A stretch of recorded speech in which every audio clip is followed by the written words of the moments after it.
బైబిల్లో ఇప్పుడు నేను మీకు ఫేస్బుక్ చూపిస్తాను, బైబిల్లో నేను మీకు ఇప్పుడు వాట్సాప్ చూపిస్తాను. నేను ఇప్పుడు జాగ్రత్తగా వినండి. ఆమేన్, హల్లెలూయా. ఈ యవన కాలంలో ఇవన్నీ మనల్ని ప్రభావితం చేస్తూ ఉంటాయి. ఫర్ ఎగ్జాంపుల్, ఒక హీరోయిన్ చాలా అందంగా కనబడుతుంది. దాని పళ్ళ వరుస ముత్యంలాగా ఉంటాయి, దాని పళ్ళ వరుస ముత్యంలాగా ఉంటాయి. దాని ముక్కు, దాని కళ్ళు, దాని పెదవులు ఎంతో అందంగా కనబడతా ఉంటుంది. అలాంటి స్త్రీ వేసుకునే డ్రెస్సు, ఆ అర్ధనగ్నంగా తయారవుతున్న డ్రెస్సు, లేదా శరీరాన్ని హత్తుకునే విధంగా ఉండే డ్రెస్సు, శరీరాన్ని అంటుకొని ఉన్న డ్రెస్సు, లేదా లోపటి వస్త్రాలను కనబడే విధంగా ఉండే డ్రెస్సులు చాలామంది యవన స్త్రీలను ఆకర్షిస్తూ ఉంటాయి. చాలామంది యవనస్తుల అమ్మాయిలను ఆకర్షిస్తూ ఉంటాయి. వాళ్ళు పెట్టుకున్న కమ్మలు, వాళ్ళు కట్ చేసుకున్న ఐబ్రోస్, వాళ్ళు చేసుకున్న దాని ఏమంటారంటే ఐలాష్ అంటే తెలుసా మీకు? ఆ కళ్ళకు రంగులు వేసుకుంటారు. అది అలానే ముందు జుట్టు కత్తిరించుకోవడాలు, ఇవన్నీ కూడా ఎంతో ఆకర్షణీయంగా అమ్మాయి కనబడేటట్టు చేస్తుంది. ఆ అమ్మాయిని చూసుడుతోటే కళ్ళు దిప్పబుద్ధి కాదు, అట్లనే చూడబోతుంది. You feel that she's a angel. ఆమెకు దూతలాగా నీకు అనిపిస్తుంది. మరి ఆమెను చూసినప్పుడు ఏమనిపిస్తుంది అంటే, బా దూతను చూస్తున్నాడు అనిపిస్తుంది, కానీ నీకు తెలియదు దయ్యాన్ని చూస్తున్నావు అని. విషయం ఏంటంటే, నీకు తెలియని విషయం ఏంటంటే దయ్యాన్ని చూస్తున్నావు. ఎలానో నేను చెప్తాను, రెడీగా ఉన్నారా? యవనస్తులకు యవనస్తురాలకు ఇద్దరికి చెప్తాను నేను. ఆమేన్. నువ్వు చూస్తున్నది దయ్యాన్ని, కానీ నీకు దూతలా కనపడుతుంది. అది అమ్మాయిలు చూసినప్పుడు అమ్మాయి అట్లనే చూస్తుంటారు, పైన కింద దాకా. అబ్బాయిలు చూసినప్పుడు అబ్బాయిలు కూడా అలానే చూస్తుంటారు. ఇద్దరు చూపులో ఆకర్షించడానికి ఉన్నది ఏంటిది అది అంటే దయ్యం. ఎందుకంటే అందము మోసకరము, సౌందర్యం వ్యర్థమని ఉంది బైబిల్లో. ఎందుకు ఆ మాట రాబెట్టదు అంటే, అది కూడా రాసింది ఈయననే, ఈ ప్రసంగే సామెతలో రాశాడు. అవునా కాదా? అందము మోసకరం అన్నాడు, ఎందుకంటే ఆ అందము చేతనే అవ్వను పడేశాడు. అవ్వ అందాన్ని కోరుకున్నది, కన్నులకు అందముగా కనబడింది ఆ పండు. అవునా కదా? అందుకే ఆ అందాన్ని కోరుకున్నది కనుకనే ఆమె పడిపోయింది.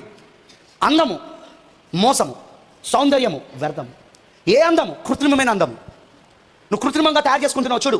ఐబ్రోస్ కట్ చేసుకోవడము, జుట్టును కట్ చేసుకోవడము, దాని ఏమంటారంటే తెల్లగా, ముఖమంతా తెల్లగా కనబడే విధంగా క్రీమ్స్ రాసుకోవడము. యూట్యూబ్లో కొన్ని వీడియోస్ ఉన్నాయి, వీలైతే చూడండి. ఎంత భయంకరంగా ఉంటుందంటే, ఆమె నల్లగా మొత్తం మొటిమలు భయంకరంగా ఉంటుంది. అరగంటలో ఆమెను చేస్తారు కదా, ఆ క్రీములు రాసి ఆమెను తయారు చేస్తారు కదా. ఇంత అందమైన అమ్మాయి అన్నట్టు చేస్తారు బ్రదర్. నేను చూసాను, నా దగ్గర ఉన్న వీడియోస్ అవి. ఒకవేళ కనుక ఎవరికైనా ఆమె మొదటి ఫోటో కాకుండా తయారైన ఒక ఫోటో చూపిస్తే, నేను ఈ అమ్మాయిని పెళ్లి చేసుకుంటా అంటాడు.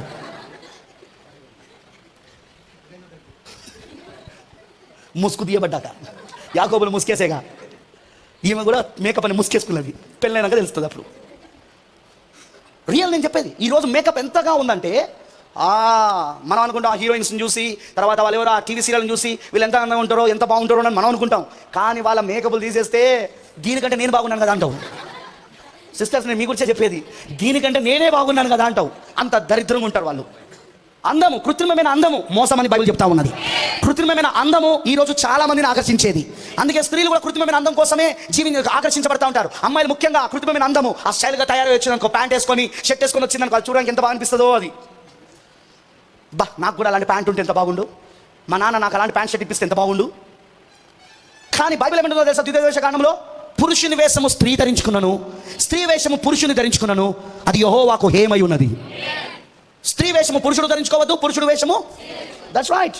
దేవుడు ఆదాము వాళ్ళు పాపం చేసినప్పుడు వాళ్ళిద్దరూ దేవుని ఎదుటకు వచ్చినప్పుడు వాళ్ళు దిగంబరులై ఉన్నారు. అవునా? దేవుడు వాళ్ళిద్దరికి చొక్కాలు కుట్టించారని ఎంతమంది తెలుసు?